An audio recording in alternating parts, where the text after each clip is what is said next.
What's up, everybody? Welcome to the View from Jamestown podcast edition. This is the third of three mini-series with our friends from Evonik here. Hendrik, Nadine, Sanjay, thank you for, again, taking the time. It's been a great first two episodes. Really looking forward to this third episode as well to round it out.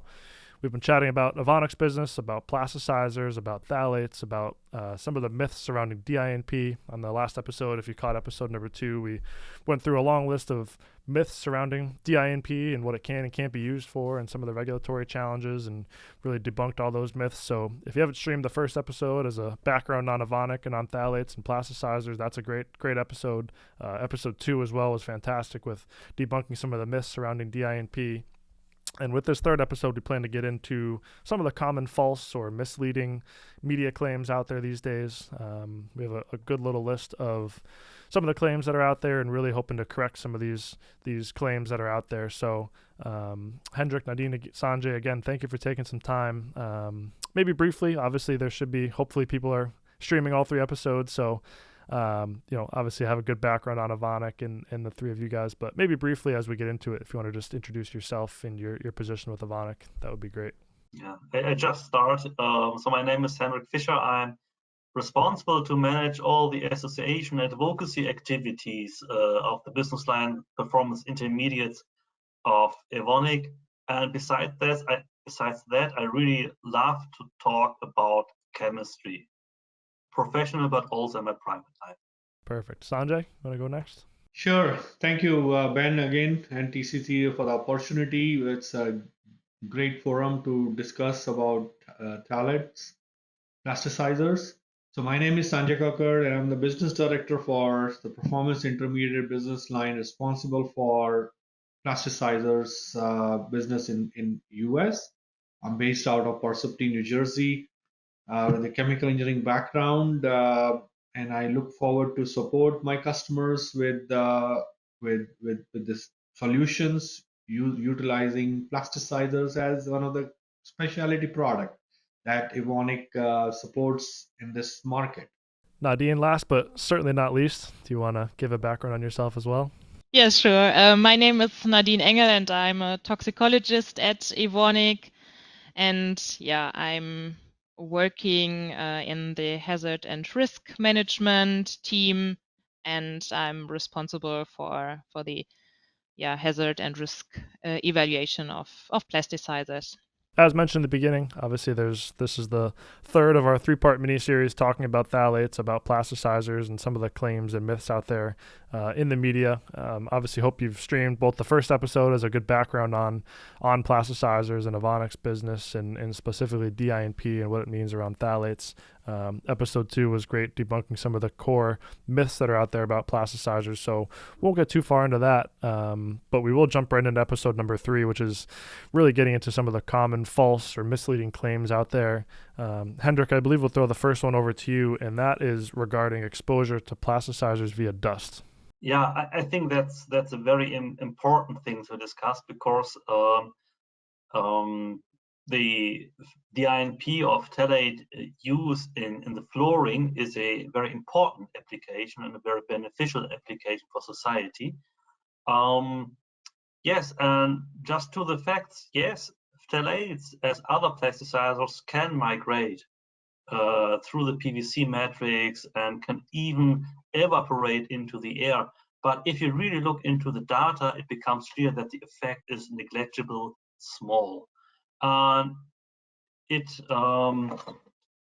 reason for this is that DINP, as any other substance, can only accumulate in the air to the point of vapor pressure saturation. But this technical level, technical value is very, very low for DINP. And you can only reach this very low level if you give the whole system enough time to set. So just think about having a PVC flooring with DINP in your children's bedroom. I think that's something that could create some concerns by parents. The saturation level of DINP can only be reached after 15 to 20 days without any ventilation or air exchange. So that is not really a practical thing that happens. Usually you ventilate your bedroom more often. But even so, if you really let the INP evaporate until the saturation level, this level is far, far below any critical tolerable daily intake value of DINP. So yes, there is technically some evaporation or some exposure to human via dust, but the overall risk and the level that you can reach is really neglectable. And by this, absolutely no risk. Fantastic. The second claim that we have here listed is, and I believe this will be answered by both Hendrik and Nadine, is that rubber boots being connected with CMR substance exposure. Do you guys want to get into that one a little bit?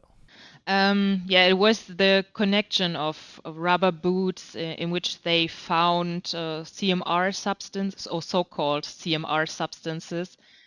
And yeah, here in this example, CMR substances were referred to plasticizers and DIMP as one of the identified plasticizers that were found in the rubber boots. But in episodes 2 of the series, we already elucidated that no hazard is identified for DIMP, and there's a lot of data available to prove the absence of hazard. And DIMP is definitely not a CMR substance, and it has been extensively assessed by regulatory agencies that DIMP is not classified for carcinogenic, mutagenic, and reproductive toxicity. That stands for the abbreviation CMR. And yeah, because or this is well known for us or me as a toxicologist and for regulators and authorities. This does not mean that the general population knows it as well. And also, in many cases, there are reports in print media or television in which a certain hazard of DIMP in consumer products is reported. And this misinformation in media is often due to insufficient research of regulatory information. And yeah, media might not always have all information at hand or do not put so much effort in it to collect and assess all information.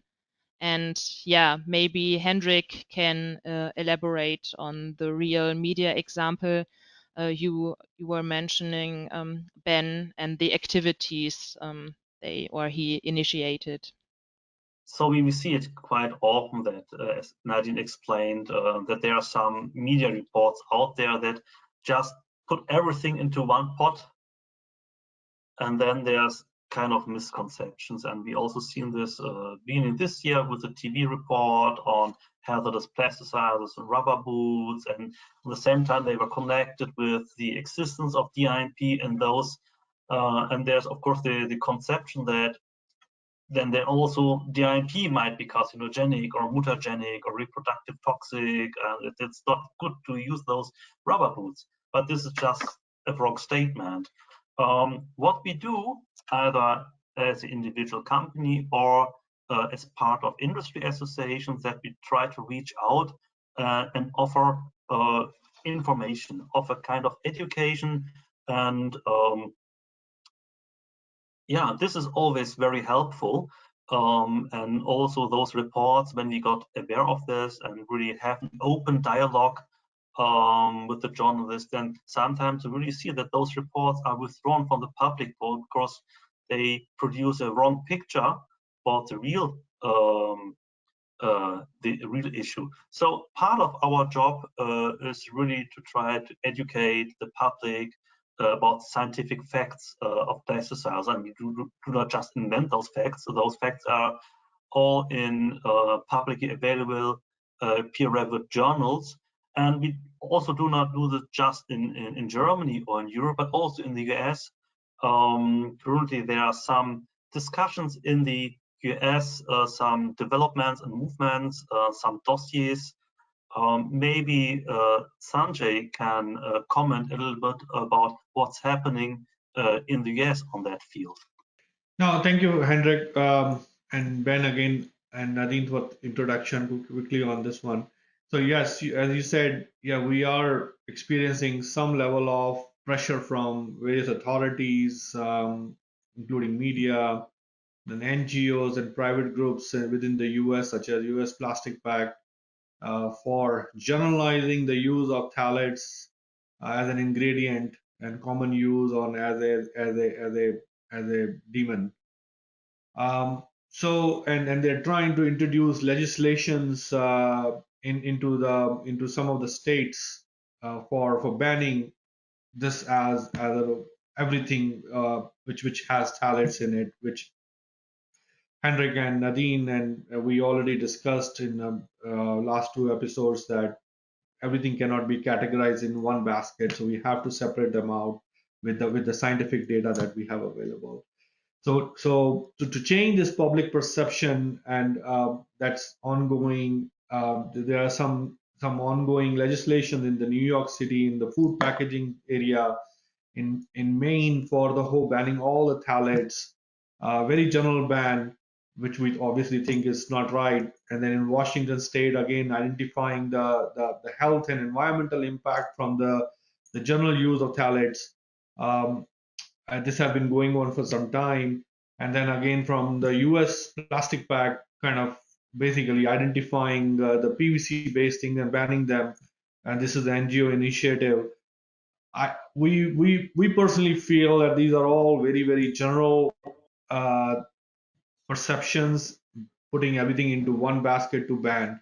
So we are working with some of our partners, American Chemistry Council. We are working with Plastic Industrial Association, sharing key information, the scientific data that we have worked with various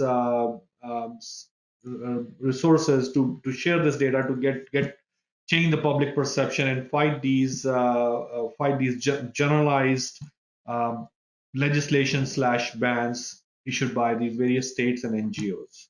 I think this is also one of the values that we bring into the whole supply chain, that we are able to understand the scientific information, populate also own research, that we are able to be part of the general public discussion about phthalates, plasticizers, and even the PVC industry. And I think this is a huge benefit and value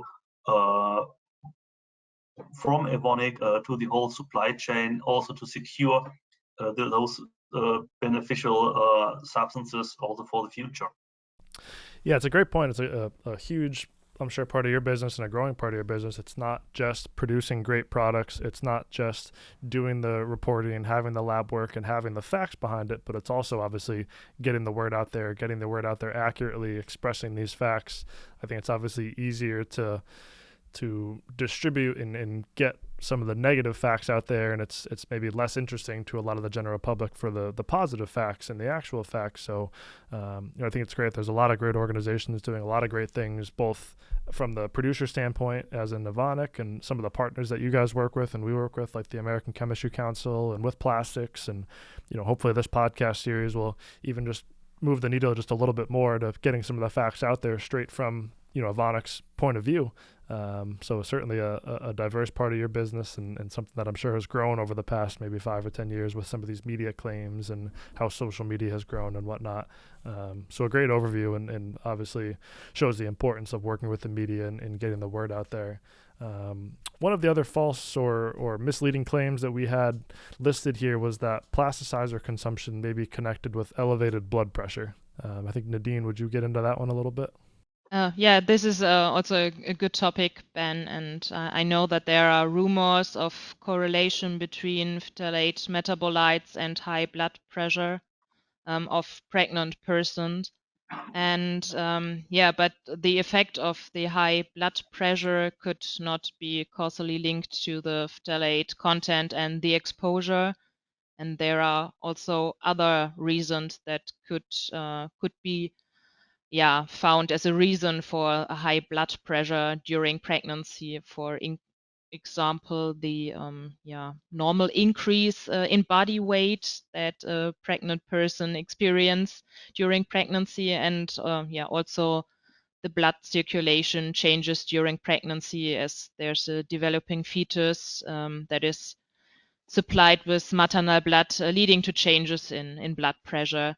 So if some researchers report a correlation of high blood pressure and phthalate, this does not necessarily mean there's a causal relationship. And in a scientifically correct data evaluation process, other confounding parameters needs to be taken into account and excluded to clearly identify a relationship and a trigger for the reported effect.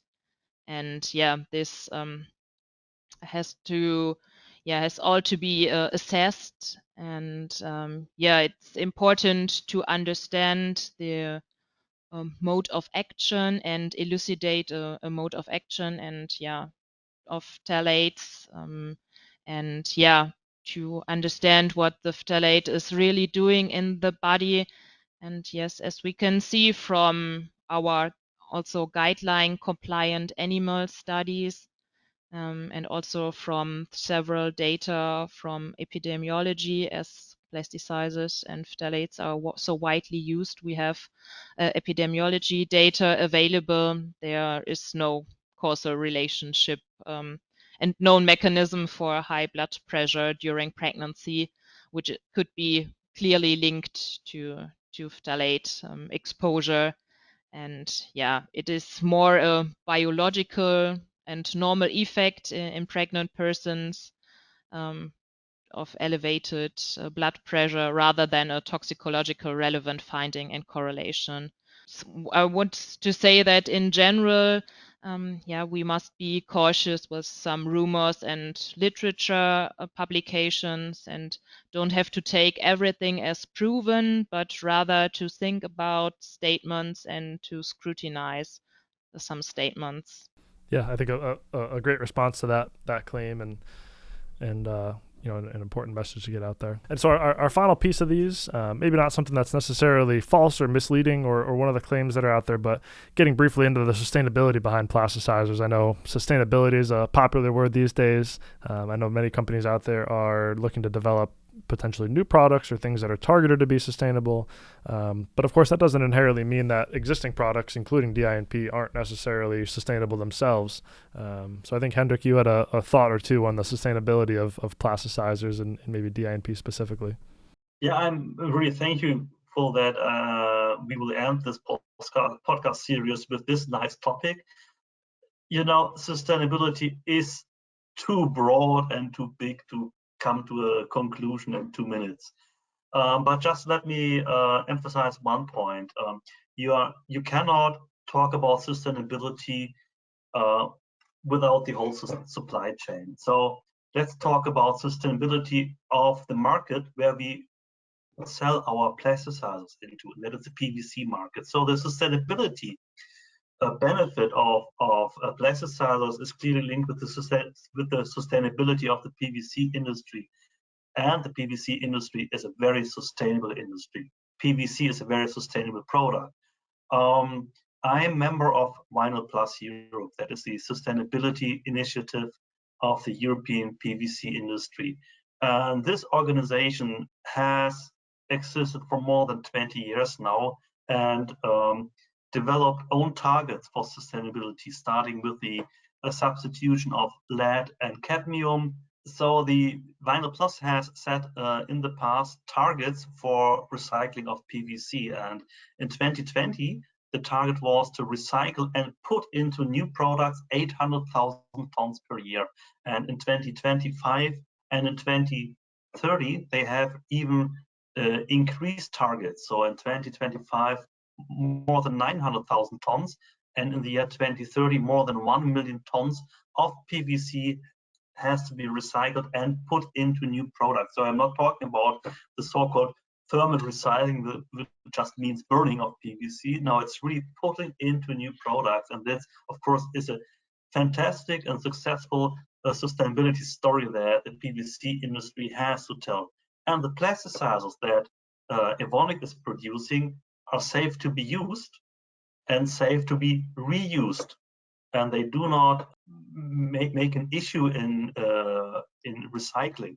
So, for instance, there are all so-called legacy additives like lead or DEHP, where there's discussion about it, if really recycling is the best way to do this. And there are arguments pro and cons, but the plasticizers that Evonik is producing, they can easily be part of the whole sustainability success story of the PVC industry. So, and that means for us that also the plasticizers are a vital role in the area of sustainability. So that is my very short answer to sustainability. Of course, I could have told you more about changing the raw materials to be able to have more bio-based or renewable plasticizers based on renewable raw materials. That is another story that could fill more than 2 or 3 minutes. But overall, in a nutshell, sustainability is very important, and with plasticizers that we put on the market, we are part of the sustainability story.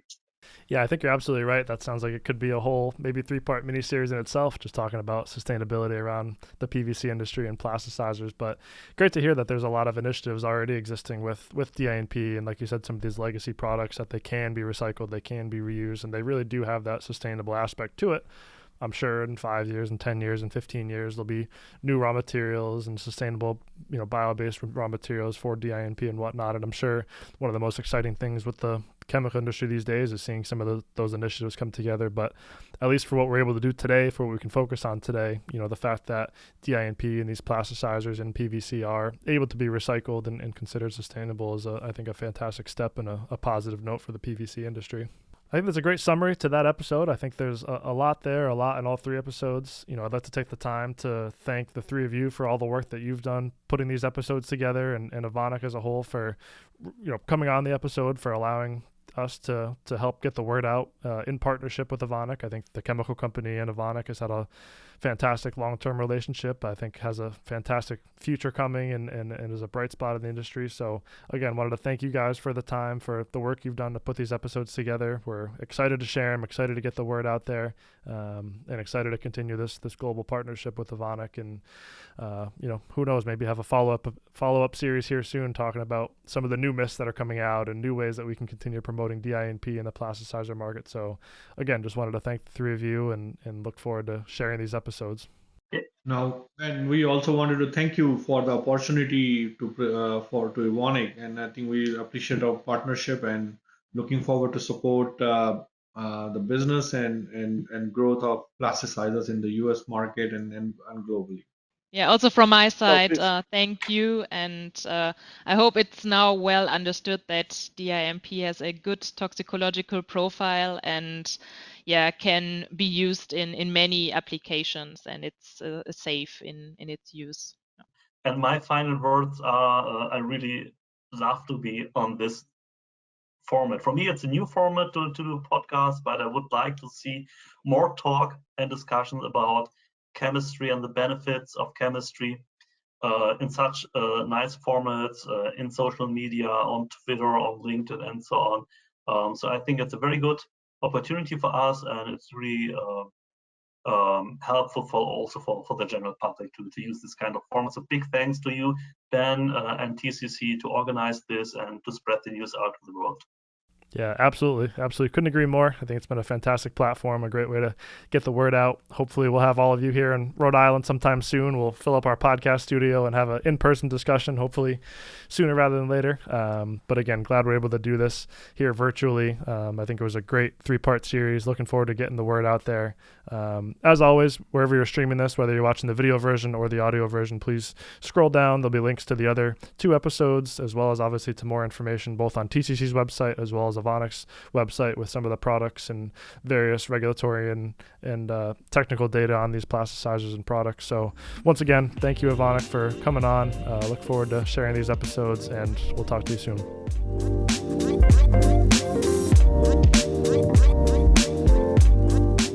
Thank you for streaming the View from Jamestown podcast edition. Like and subscribe for more.